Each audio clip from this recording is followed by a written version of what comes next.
You take your seat, the lights go down, and you settle in for your movie. Everything is going great until Jack Black says something about a chicken. Then all hell breaks loose and you're covered in popcorn. Strange? Yes. Unheard of? Not so much.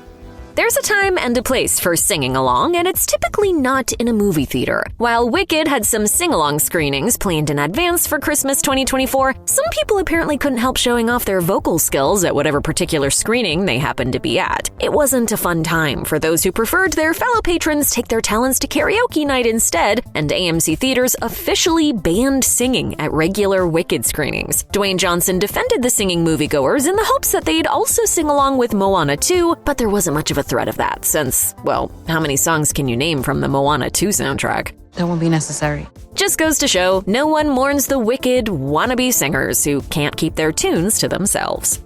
Movie theaters in India happen to be more relaxed about moviegoers talking, texting, or doing pretty much anything they want. And thanks to the absolute awesomeness that was 2022's RRR, audiences around the world got a taste of the most positive version of the rowdy Indian movie-going experience. This wasn't a case of ironic teens looking for a laugh. It was simply a case of an audience losing their minds at the movie's over-the-top action sequences. On top of the near-constant cheering over the course of the 3-hour epic, the Oscar-winning Natu musical number prompted many crowds to start their own dance parties in the theater. Even in Japan, where silence is expected at the movies, RRR fans went all out for select viewings, putting together cosplays, yelling at the characters, and jamming along to the soundtrack with tambourines and noisemakers. When it comes to horror movies, you may think that directors are looking for scares and screams, but it turns out they'll also accept pukes and passouts. Many movies over the years have attempted to replicate the intense reactions brought on by William Friedkin's 1973 blockbuster The Exorcist. But no matter how hard they try, there's no beating the experience audiences had while watching the original in theaters. Preview audiences ran out of the theater screaming. Theaters had ambulances on call. There was vomiting, seizures, and fainting, including one instance where a young lady passed out before the film had even started. A man got carried out on a stretcher 20 minutes in. The movie even caused extra work for psychologists, who coined the term cinematic neurosis to describe people's feelings of psychological distress and anxiety triggered by the film. And yet, people couldn't get enough of it. There were long lines outside theaters that sometimes had crowds on the verge of rioting if people thought they couldn't get in and get their own psychological trauma. In the book Laughing Screaming, Modern Hollywood Horror and Comedy, historian William Paul wrote of The Exorcist, "There is no film that ever attracted so much commentary on the audience itself." Are you going to go back in and see more of the movie now? Probably, yeah. All right, kids, you'll have to bear with us while we explain to the older folk exactly what the heck is going on with the Minecraft movie. We'll keep it simple. Minecraft, the video game, has an enormous, vast, worldwide audience. Warner Brothers figured they could capitalize on the game's popularity by turning it into a motion picture. While a Minecraft movie has garnered pretty meh reviews, it's become newsworthy thanks to the chicken jockey trend on TikTok. What's that, you ask? There's a point in the movie that references a very rare occurrence in the game when players see a baby zombie riding a chicken as it tries to kill them. This phenomenon has a name, which is yelled out by the one and only Jack Black. Chicken jockey! At that point, the younger crowd in the audience then lose their collective little minds, tossing popcorn and other concessions while celebrating as if they just won some kind of championship. Is it messy and a pain to the poor theater workers to clean up? Absolutely. But it's all in fun, though there have been occasions where viewers have gone too far. In Provo, Utah, one overenthusiastic fan snuck a live chicken into the theater, and in Warwick, Rhode Island, 4 teenagers with knives allegedly attacked adults who told them to quiet down. The non-criminal reactions to Chicken Jockey have mostly amused director Jared Hess, and theaters have made attempts to combat the craze. Signs have been posted threatening expulsion for rowdy behavior, and Jack Black even introduced one screening with a warning against throwing popcorn. Regal Cinemas locations hosted designated Chicken Jockey screenings in their 4DX screens on April 20th, perhaps in the hope that if chaos can't be avoided, it can at least be contained. Even in the earlier days of the internet, audiences could spot ironic comedy gold when they saw it. Writer, director, producer, actor Tommy Wiseau's craptastic masterpiece, The Room, is the golden example of a movie so bad that it's amazing. I did not hit her. It's not true. It's bullshit. I did not hit her. I did not. Oh, hi, Mark. Since it was unleashed on the public in 2003, it's become a mainstay of the midnight movie world, with celebrity fans, YouTube reviews, Adult Swim April Fool's airings, and a tell-all memoir about the production that was adapted into a 2017 movie. When attending a midnight screening of this fever dream gone right, chaos is not only expected, but encouraged. In addition to providing colorful commentary that makes fun of the movie's many flaws, fans will throw footballs around the theater when Wiseau and his friends attempt to replicate humans playing sports, and toss spoons whenever that inexplicable framed photo of a spoon shows up.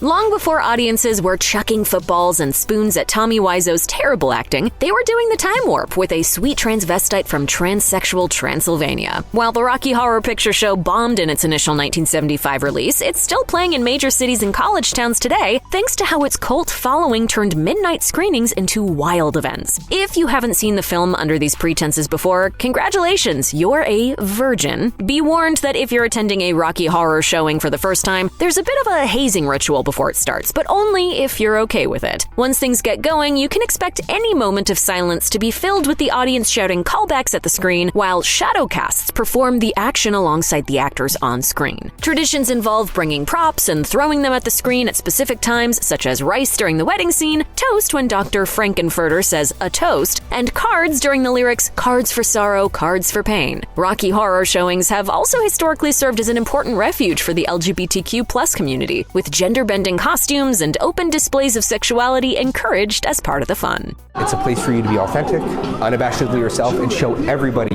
how much you love yourself.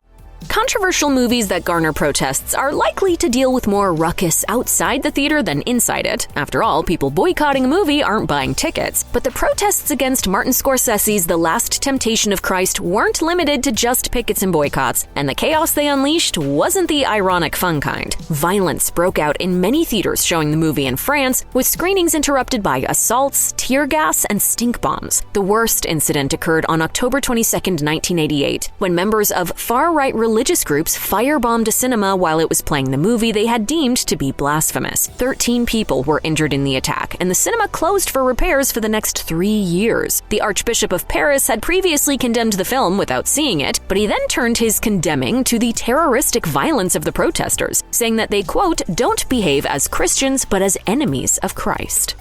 While it may be seen as a campy and over-the-top cult favorite today, the gang war thriller The Warriors was straight up terrifying people back in 1979. Not because of what was happening on the screen, but because of events taking place at the theaters showing it. 2 killings in California theaters and 1 in Boston directly following a screening led Paramount to temporarily halt advertising for the film, with the studio offering to pay for increased security at any theater that requested it. Reflecting on the violence surrounding the film's release 35 years later, director Walter Hill told Esquire, "The movie was very popular with the street gangs, especially young men, a lot of whom had very strong feelings about each other. And suddenly they all went to the movies together. They looked across the aisle and there were the guys they didn't like, so there were a lot of incidents." Warriors, come out to play.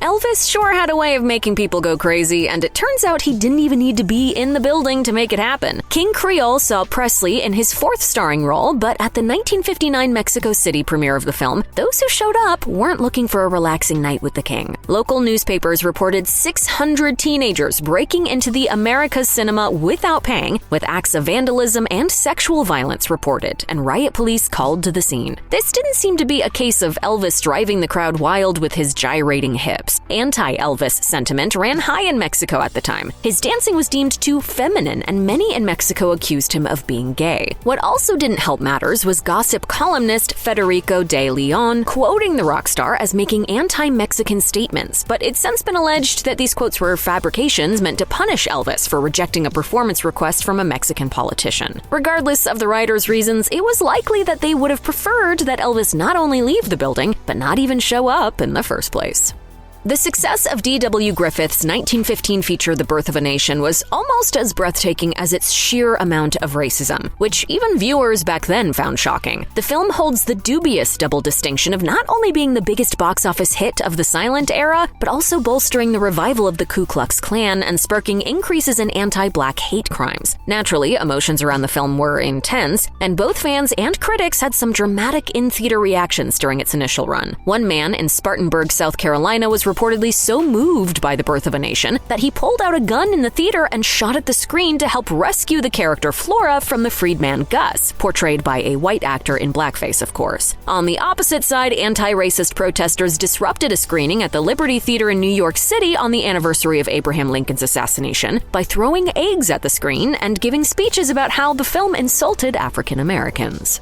Another movie that found success thanks to the internet, 2022's Minions: The Rise of Gru was an absolute box office hit thanks to surprisingly strong ticket sales from meme-obsessed teenagers. Minion memes used to be the domain of boomers on Facebook, but Zoomers led the gentle Minions phenomenon of going to the movies in fancy suits to enjoy the then latest Illumination cartoon the only way they knew how, with a healthy dose of irony. If they had just kept it to a fun fashion trend, gentle Minions would have been hilarious, but if someone's going to take the time to get all fancied up for the 5th film in the Despicable Me franchise, they're likely not going to stop there. TikToks showed screenings turning into mosh pits, some theaters reported property damage, and the film's target audience of families were disturbed by some of the teens' rowdiness. It got so bad that in the UK, several cinemas banned unaccompanied suit-wearing youth from attending as a precaution. Get out.